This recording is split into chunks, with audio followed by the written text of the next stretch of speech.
Hi everyone. So today I want to address an issue as to why women who are autistic are not identified easily. Why do they not get the support? Why? And this is nothing to blame the parents or the educators who see and who are there with those children, because the main thing is research around autism is was and still around male, like the typical male child. So their autistic traits is what is considered as autism, and LD, right, learning disability, that is a high, this is a high rank in autism. But girls who are also autistic have similar challenges. They miss the bus. But why do these girls mask? There are different reasons, but in some cases they don't even mask, but they are not given the accommodations as easily. So I'll give you an example.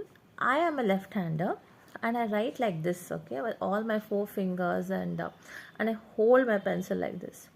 It was a very difficult thing. My handwriting used to not be good, and I used to be scolded for that. But apart from that, also, though my LKG teacher identified that I need to be allowed to write in left hand and not corrected and asked to write in right hand, that was a good thing.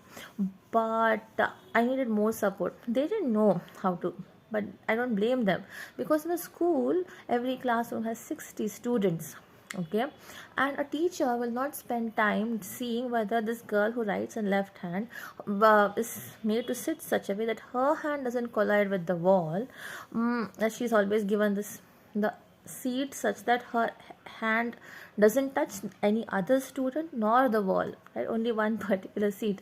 I mean, she has to be given that seat because, otherwise, what used to happen is my other friends used to find it very difficult when I would write, and they would first talk about themselves because they don't know what to do about it. They are also small kids, right? So they would talk about themselves. I would hear. I would feel embarrassed also, even as a kid. And then they would complain to the teacher. Then, perhaps at that moment, for those limited time, she would give that accommodation. The next standard, the same old story. Okay, and me as a girl, I would be so ashamed. But I don't ever. My mother told me recently, why you didn't tell me all this? It's true. That is how, I don't know, as a girl I mastered it. I just didn't speak about a lot of challenges. Okay, you figure out whether it's because I was a girl or what, I was a silent kid, or my autism again made me not speak up. Right, I was just quiet. So this is how masking